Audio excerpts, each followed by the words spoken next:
नमस्कार, मैं हूं अर्चित और आप देख रहे हैं 4AM टुडे टीवी, जहां खबरें मिलेंगी आपको बिल्कुल सच्चाई के साथ, बिना किसी तोड़ मरोड़ के। तो आइए रुक करते हैं आज की इस बड़ी और खास खबर की ओर। दिवाली से पहले किसानों के लिए खुशखबरी, प्रधानमंत्री नरेंद्र मोदी ने दिया अब तक का सबसे बड़ा तोहफा, 42,000 करोड़ रुपए की नई कृषि योजनाओं का शुभारंभ। दिल्ली के पूसा स्थित भारतीय कृषि अनुसंधान संस्थान से आज प्रधानमंत्री नरेंद्र मोदी ने दो बड़ी योजनाओं की शुरुआत की। पहली पीएम धन धान्य कृषि योजना, जिसकी लागत है 24,000 करोड़ रुपए, और दूसरी दलहन आत्मनिर्भरता मिशन, जिसके लिए 11,440 करोड़ रुपए का बजट रखा गया है। पीएम मोदी ने बताया कि धन धान्य योजना के तहत सरकार 36 मौजूदा कृषि योजनाओं को एक प्लेटफॉर्म पर जोड़ेगी। इसके लिए देश के 100 जिलों का चयन 3 मुख्य पैरामीटर्स पर किया गया है।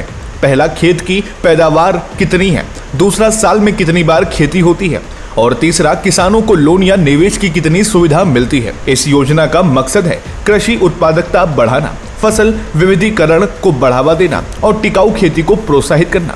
कार्यक्रम में प्रधानमंत्री मोदी ने कहा कि ये दोनों योजनाएं भारत के किसानों का भाग्य बदलने जा रही है। उन्होंने कहा कि सरकार का मकसद है खेती को आत्मनिर्भर बनाना और किसानों की आमदनी दोगुना करना। पीएम मोदी ने अपने भाषण में कहा, पहले की सरकारों ने किसानों को उनके हाल पर छोड़ दिया था, लेकिन 2014 के बाद से हमने खेती को विकास यात्रा का केंद्र बनाया। उन्होंने बताया कि आज भारत दूध उत्पादन में दुनिया में नंबर 1 है, मछली उत्पादन में दूसरे स्थान पर है और शहद उत्पादन 2014 की तुलना में दोगुना हो चुका है।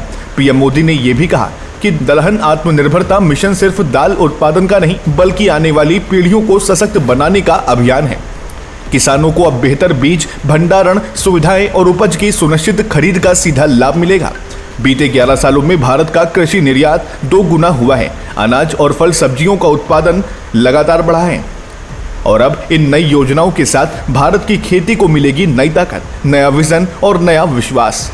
किसानों के लिए मोदी सरकार का दिवाली गिफ्ट अब खेत से लेकर बाजार तक हर कदम पर साथ है। बस आज के लिए इतना ही। ऐसी ही ताजा, सच्ची और निष्पक्ष खबरों के लिए जुड़े रहिए 4AM टुडे टीवी के साथ। चैनल को सब्सक्राइब करना बिल्कुल ना भूलें और हाँ, बेल आइकन जरूर दबाएं ताकि हर अपडेट पहुंचे सबसे पहले आप तक। मिलते हैं अगली बड़ी खबरों के साथ, तब तक के लिए नमस्कार, जय हिंद, जय भारत।